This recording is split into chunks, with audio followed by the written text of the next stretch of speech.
Nah, saya mencontoh ini beberapa resiko yang sempat terjadi ya dari pengalaman historical dia sebelumnya yang pernah kejadian baik di pertambangan maupun di industri yang lainnya ya. Pernah ada kejadian fatality akibat tertimbun karena longsor ya, pernah ada fatality karena tabrakan motor unit, ada mungkin LTI ya, terjadi LTI karena cedera berat, mungkin terjatuh, atau mungkin tadi seperti low back pain tadi karena orangnya harus dirawat ya.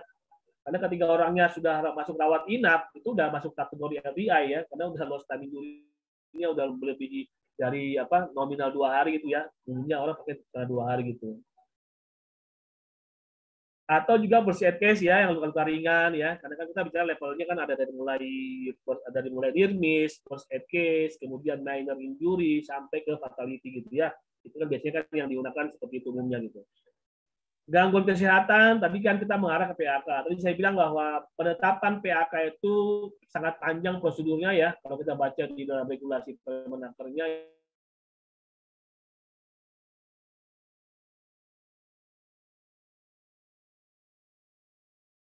orang tersebut mengalami PHK sesuai dengan Permenaker yang mengaturnya gitu. Property damage ini juga yang sering terjadi buat teman-teman yang ditambang ya, sering kejadian ya, orangnya sih mana-mana aja, mungkin cuma benjol Pak ya, sedikit palanya gitu ya. Tapi mobilnya bonyok Pak, atau unitnya bonyok Pak, hancur ya, hancur karena tabrakan gitu kan. Dan recovery cost-nya cukup lumayan itu. Nah, ini yang sebenarnya sudah harus bisa di-assess juga nih teman-teman sekalian. Jadi karena ujung-ujungnya adalah kerugian perusahaan ya, harus mengeluarkan ekstra duit ya untuk bisa memperbaiki unitnya. Tentu saja ini harus masuk menjadi sebuah assessment risk juga ya.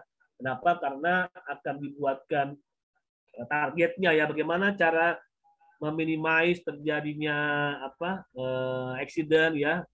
Makanya kan akan banyak sekali hal-hal yang bisa dilakukan karena itu masih berhubungan dengan risiko ya.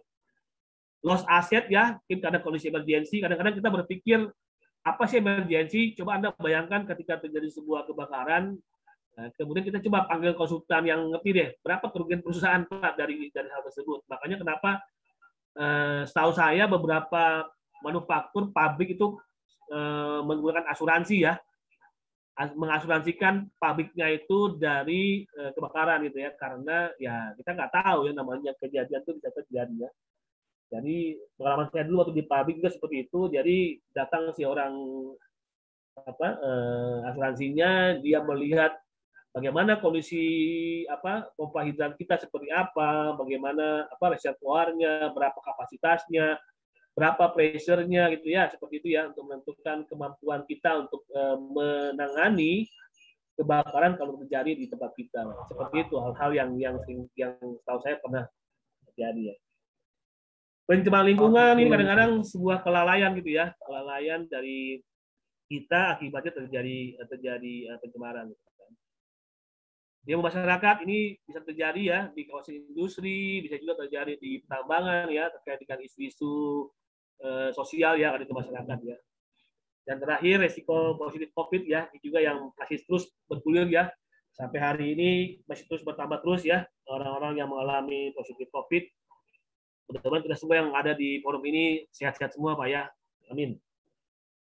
Oke, kemudian pengendaliannya tetap masih menggunakan hierarki ya, tidak ada perubahan, tetap di klausul 81-nya tetap tidak berubah, tetap harus mengacu pada hierarki eliminasi, substitusi, engine kontrol, administrasi, dan APD. Nah, ini peluang contoh ya. Kalau peluang tentu saja berhubungan dengan improvement, bagaimana kita menciptakan sebuah kegiatan upaya untuk mempertahankan program. Jadi kalau saya bercontoh begini, tahun lalu perusahaan punya target tercapai semua gitu kan. Maka kalau secara resiko tuh nggak ada resiko. Kenapa? Karena achievement Pak tercapai. Resikonya nggak muncul. Kenapa? Karena ya tercapai semua Pak. Terus apa yang dibilang resiko gitu. Nah, tapi yang muncul sebenarnya adalah peluangnya ini yang harusnya dimunculkan.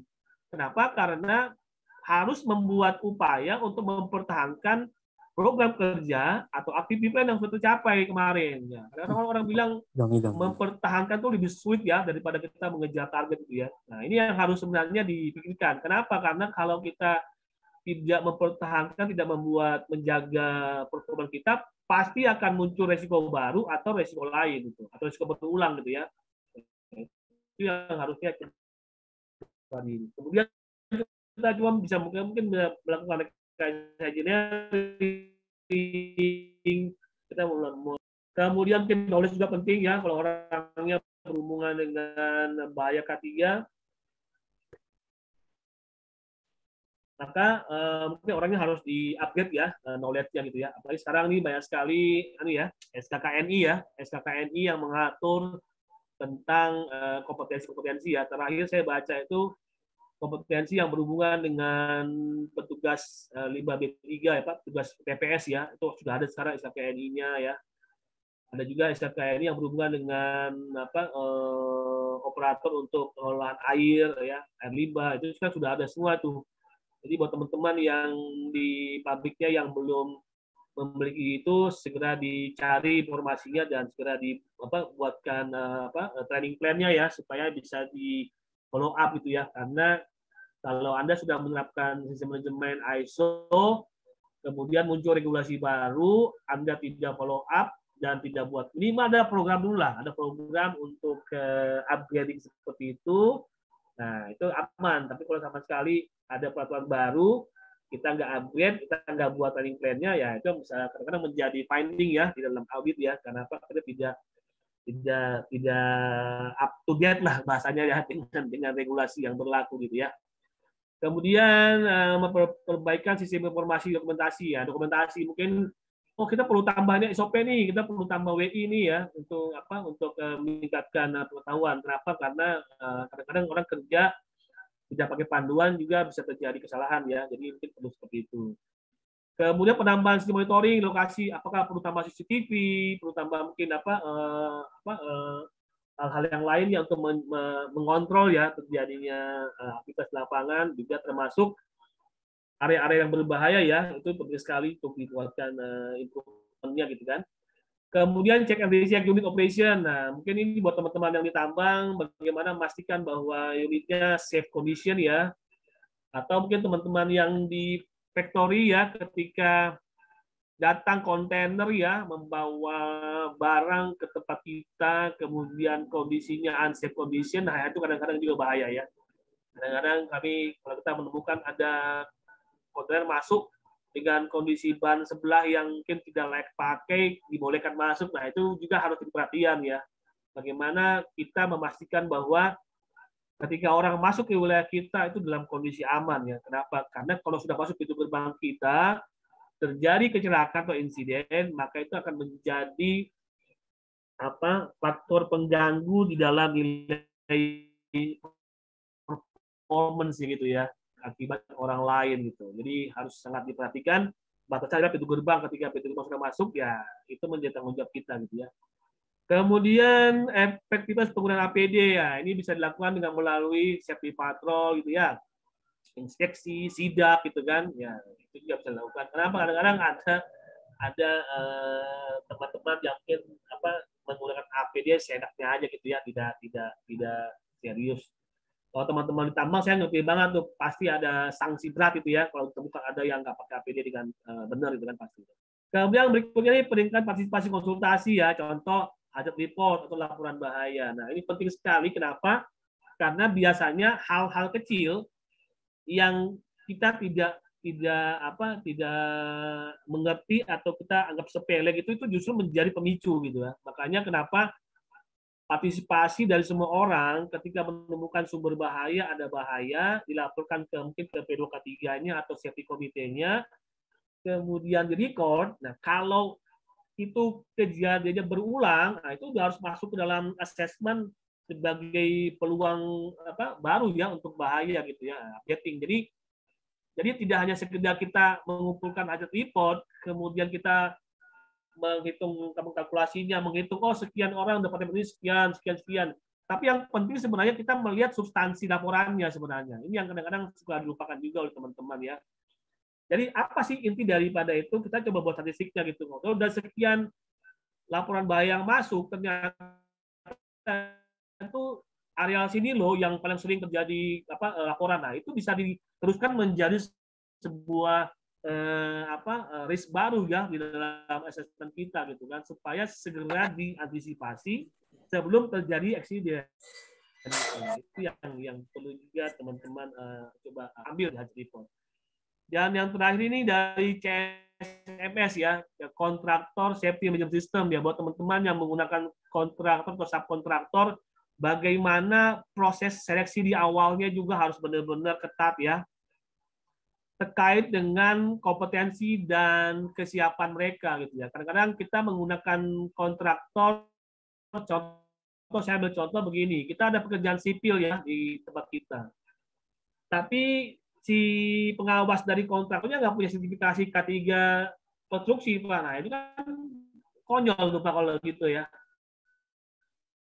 Jadi kita menggunakan pihak ketiga yang nggak kompeten itu kan ngeri juga itu Pak. Di kejadian eksiden di dalam pabrik kita, sementara si pengawas dari si kontraktor itu tidak memiliki kompetensi yang diakui pemerintah, kan ngeri juga tuh kalau kita kena investigasi lebih lanjut, kan bahaya Pak, apalagi kalau terjadi sampai kasus kematian gitu ya, panjang ceritanya Pak. Gitu. Jadi pastikan bahwa kompetensi yang dipersyaratkan untuk pekerjaan tersebut dimiliki oleh kontraktor kita, kemudian alat dan bahan yang digunakan juga layak pakai. Itu berkaitannya kenapa ketika sebuah proyek mau dimulai, itu biasanya orang yang paling sibuk tuh orang SAE ya, harus melakukan pengecekan dulu di awal gitu, ngecek semuanya gitu, kelengkapan alatnya. Kadang-kadang dia bawa mesin las, kabelnya udah terkelupas juga, sebenarnya nggak boleh dibawa gitu kan. Tapi kadang-kadang kita masih izinkan juga. Atau dia prosesnya proses panas ya, hot work gitu, tapi aparnya minjem Pak sama kita Pak. Nah, itu kadang-kadang kan aneh gitu Pak. Kok kita bolehkan gitu kan? Nah, harusnya kan dia harus bawa kelengkapannya sendiri gitu kan, tidak boleh minjem gitu loh Pak. Nah, ini yang kadang-kadang kami juga pernah temukan seperti itu. Jadi aparnya minjam punya customer dia, bahkan lucu gitu. Maksudnya kan dia punya sendiri Pak. Baik, kemudian ini risiko peluang yang kira-kira bisa muncul seperti saya kasih gambaran saja. Nah, ini saya ambil contoh, tadi saya bilang bahwa ketika kita membuat sebuah asesmen, kita harus buat dua-duanya gitu ya. Ada risiko ada buat risiko, ada buat peluang. Jadi matriksnya harus satu, ketika kita bicara konsekuensi atau kerugian, maka ratingnya harus tersendiri, kalau peluang juga tersendiri. Kenapa? Karena yang satu itu cenderung merugikan, yang satu cenderung menguntungkan. Nah, ini harus dibuat dua-duanya gitu ya. Supaya ketika kita mengakses resiko, kita akan mengambil konsekuensinya ya. Ketika terjadi kecelakaan kerja, konsekuensinya berapa nih? Rating efek ketiganya seperti apa? Berapa cost yang keluar ya oleh organisasi ya untuk mengatasinya gitu. Sama juga dengan peluang. Kalau organisasi membuat sebuah improvement, seberapa keuntungan yang akan diterima oleh organisasi ya dengan sebuah peluang tersebut. Nah, itu juga harus diterapkan. Nah, itu dari konsekuensi dan benefit. Sementara kalau keuntungannya, kemungkinannya ya, nah ini bisa dari skala waktu saja gitu ya. Resiko mungkin 1 sampai 5, kita anggap dari sisi timing itu ya, kemungkinan terjadinya seperti apa, jarang sampai ke hampir pasti. Atau peluangnya, oh kalau kita di improvement nih, bisa nggak terlaksana nih? Oh sangat mungkin, oh bisa mungkin saja, atau mungkin kayaknya nggak mungkin banget nih. Nah, itu juga akan menjadi nilainya ya, nilai untuk melakukan assessment. Kemudian, nah ini sebuah metodologi yang saya coba sharing ke teman-teman sekalian. Mungkin teman-teman sudah punya juga sistem seperti ini ya, nggak apa-apa, kita sharing aja. Jadi mungkin saya beri contoh model Hiaru yang simple seperti ini. Jadi mungkin teman-teman yang sebelumnya menggunakan versi OSAS mungkin menggunakan double assessment ya. Ya boleh-boleh aja sih, nggak masalah ya. Saya tidak bilang itu tidak benar, boleh-boleh aja. Yang saya berikan ini cuma 1 kali assessment saja gitu ya. Jadi tidak terlalu menggunakan 2 assessment. Tetapi di sini akan jelas perbedaannya ya. Terutama di poin 10 ya, itu akan jadi jelas kalau dari awalnya isu internal, isu eksternalnya itu positif, berarti dia akan mengarah ke peluang gitu ya. Tapi kalau di isunya negatif, berarti ada loss dong, ada kerugian ya. Nah, dia akan mengacu ke risiko. Jadi kita akan membuat perbedaannya di situ. Kalau dia negatif, dia akan masuk ke risiko ya. Sementara kalau dia positif, dia akan masuk ke peluang atau improvement gitu kan. Sehingga nanti akan muncul kerugian dan benefit ya dari sebuah asesmen ini gitu.